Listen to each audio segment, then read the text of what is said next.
Lundi 3 septembre, la population de Gujan-Mestras était conviée à la présentation du pôle d'échange multimodal. Objectif, informer les habitants des chantiers à venir et parler des futurs aménagements.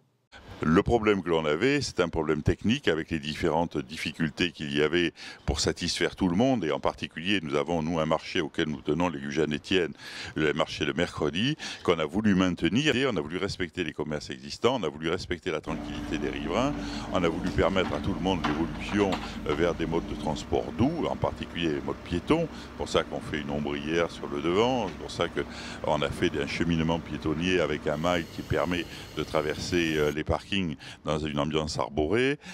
Donc c'est quelque chose de très qualitatif et très environnemental en même temps. C'est vraiment l'idée d'une intermodalité de l'ensemble des modes de déplacement liés à la gare et bien sûr donc au ferroviaire.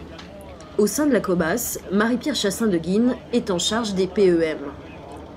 Alors un pôle d'échange multimodal que l'on appelle le plus souvent PEM est un espace au sein duquel tous les modes de transport sont aménagés, regroupés afin que les usagers puissent trouver sur un même lieu toute l'offre de transport à sa disposition pour mieux se déplacer sur un territoire. La première réunion de chantier a eu lieu le 6 septembre. Autour de Marie-Pierre Chassin de Guine et de Patrick Malvaès, l'élu en charge des transports, les représentants de toutes les entreprises qui vont intervenir sur le chantier. Nous allons donc du 10 septembre, date du début du chantier, jusqu'au 24 septembre, commencer à gauche de l'entrée de la gare, sur la partie parking et pose des vélos. Et nous allons commencer également à abattre certains arbres rue d'Aubric où actuellement se déroulent tous les travaux de réseau, eau pluviale et eau usée ainsi que l'assainissement. Bien sûr, ces arbres seront remis une fois le chantier terminé, même en nombre supplémentaire, afin de garder le côté arboré de ce périmètre. Tout le revêtement a été refait.